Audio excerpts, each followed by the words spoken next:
قصبة الوداية جوهرة تاريخية على ضفاف نهر أبي رقراق.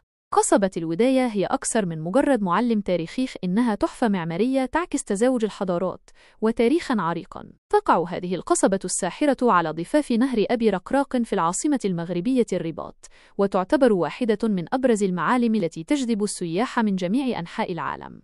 لمحة تاريخية. يعود تاريخ قصبة الوداية إلى القرن الثاني عشر الميلادي، حيث بناها المرابطون كقلعة عسكرية لمواجهة قبائل برغواطية. تطورت القصبة على مر العصور، وأضاف كل عصر لمسات فنية خاصة بها، مما جعلها مزيجاً فريداً من العمارة الإسلامية والأندلسية. جمال معماري أخاذ. تتميز قصبة الوداية بأسوارها الشاهقة وأزقتها الضيقة التي تحكي قصصاً تاريخية.